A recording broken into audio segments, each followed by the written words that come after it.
Hello again, everyone! My name is Brittina from the channel BookLooksByB, and I am a self-taught makeup artist and an avid book lover blending the two things I love the most, which are books and makeup. I am so excited to be back on the Epic Reads channel to show how I created this book look for the sensational debut novel, Serpent Dove, an enemies to lovers romance story between a witch and a witch hunter by the spellbinding Shelby Mahurin.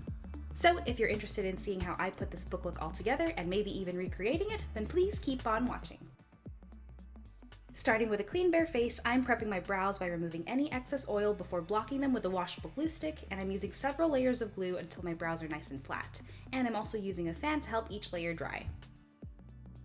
The fan wasn't working as quickly as I would like, so I opted for my airbrush tool to help speed up the drying process. After, I'm setting them with translucent setting powder and brushing away any excess. Next, I'm going to prime and prep my face, eyelids, and under my eyes with my favorite primers. With black cream paint, I'm using this as an eyeshadow base to intensify and get a really opaque shade of black before setting and blending it out with some matte black eyeshadow. I'm not being too clean with this as I'm going to be using black body paint right after. With black body paint, I'm stippling on a smoky, smudgy, textured half mask shape around the top part of my face. Using a baby wipe, I'm carving out and cleaning up the shape of it to my liking and re-stippling and smudging out the edges as well as covering up any patchy spots on my brows. Next, I'm going in with some foundation just on the lower half of my face and the upper part of my forehead, avoiding my neck for later and blending it all out before setting it with some setting powder. And then retouching along the edges with black body paint and black eyeshadow to set the edges of the mask. With dark brown eyeshadow, I'm lightly contouring under my cheekbones just to give my face a little bit more definition and color. With some white cream paint, I'm marking the natural highlight points on my face and blending the paint out with my fingers so the dimensions of my face will show through the black paint and stencil designs that I'll be putting on later. With a flower and leaf design stencil, I'm placing the curved portion of the design to frame and follow around my face. I'm using gold cream body paint to mark the design and setting it with gold metallic powder. I'm doing the same thing across my forehead and on the other cheekbone, avoiding my eyes for later, and I'm using whatever leftover powder on my brush to stipple and blend the design together. To add some extra grittiness to the mask, I'm using a splatter brush with black body paint to detail and add some extra darkness to the design. Next, I'm using a liquid gold metallic eyeshadow to top off my eyelids, and I'm focusing this mostly on the center of the lid and blending it up and out with my fingers. I'm also going to add just a little bit to the center of my bottom lash line and blend that out with my fingers as well. With the same black eyeshadow I used earlier, I'm darkening up the inner and outer corners of my eyes and also using it to fill in any blank areas around them. Moving on to my neck and chest, I'm using black body paint to mark and fill out how I want my feathery dove neck piece to sit. For optimum opaque coverage so there's no unwanted streaking in the paint, I'm using a rounded buffing brush to pack and blend the black paint down my neck and chest. With a flat brush, I'm dragging out where I want the long feathers of the neck piece to go down across my chest and shoulders. Next, I'm using a small angled brush to flick out and add smaller feather-like details in between the larger pieces.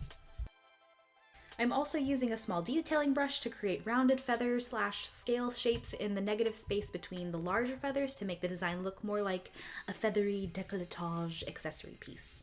With the same gold cream paint I used for the mask, I'm using a rounded flat packer brush to add more scale-like and rounded feather shapes to my neck. I'm also using white body paint to detail and highlight the center shafts of the larger feathers of my chest.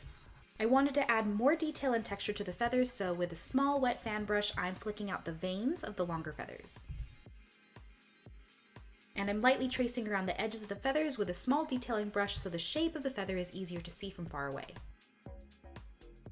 Next, I'm just re-highlighting and detailing the feathers and the scales on my neck with some white body paint. I'm also going to splatter black body paint with my splatter brush all over the design just to give it a grittier, darker feel. With a little bit of gold cosmetics glitter, I'm slightly highlighting the inner corners of my eyes, and I'm also placing a few yellow rhinestones and gold pearls around my eyes. After, I'm going to curl my lashes so they hide and blend better in the super long false lashes that I'm going to be applying next. With the same liquid gold eyeshadow, I'm coating my lashes almost as if it was a mascara. With the gold accent on the lashes, they can be better seen against the black paint, and I like how they catch the light whenever I blink and move around. I'm doing the same to these half lashes that I'm applying to my bottom lash line as well. Next, I'm coating my lips with a little bit of concealer and setting powder so I have a clean and blank canvas for when I line and fill my lips with black lipstick. Working with dark lipsticks can get kind of messy, so this is just a neat little trick that I like to use to get clean lines and edges, especially when slightly overdrawing or changing the shape of your lips. Once I'm done, I'm highlighting my cupid's bow and around my mouth with some gold iridescent highlighter powder, and I'm topping off the center of my lips with the same liquid gold eyeshadow. It's finally time to apply our serpent neck ribbon, yee! And I'm applying this with a combination of lash glue and medical tape. I wanted to create the serpent neck ribbon piece not only to pay respects to the gorgeous cover design, but also to pay homage to Lou, who, if you read the book, often wears a ribbon around her neck for story reasons that I don't want to spoil. So if you want to find out what that is, go grab the book, go read it. Anyways, I wanted to add more detailing to my face and really tie in the gold metallics from the serpent ribbon together with the look, so I'm splattering black paint down my cheeks and I'm topping that off with some gold metallic glitter tears as well. Time to take down my hair, which I curled and pinned earlier off camera, and as I'm taking each layer down, I'm hairspraying and teasing my curls so my hair has extra shape and volume. Once my hair is nice and voluminous, I'm going to put together the headpiece, which consists of several pieces that I customized for this look. If you'd like to see how I constructed and painted these pieces, I will be uploading a video on how I did it on my YouTube channel coming soon, so please check it out! And in honor of the magic system of the story, I definitely had to deck out my set with magical gold threads to match the look. As if I wasn't sparkly and glittery enough already, I decided to put some liquid glitter highlighter all over the fleshy toned parts of my body. Next step is colored contacts, which I did off camera. I had so many cool options to choose from and I had a hard time deciding on which one, but eventually I opted for these black rimmed gold contacts. And with that, we're done! Woo! Here is our finished look for Serpent Dove, the first book to the Serpent Dove series by Shelby Mahurin. I wanted to give a super massive thank you to Shelby Mahurin for probably one of my favorite YA fantasy books yet. I can't wait to read what happens next in Blood and Honey, the sequel, which comes out soon on September 1st. I'm so excited! I also wanted to give an even bigger thank you to HarperCollins Publishers for commissioning me for this book look, as well as sending me the paperback version of Serpent Dove. It was such an honor to bring this gorgeous cover and story to life through makeup, and I'm ever so grateful for all the love and support for my book looks. This was such a fun look to create and even more fun to read. Thank you everyone for joining me in putting this book look together, and I'll see you all next time!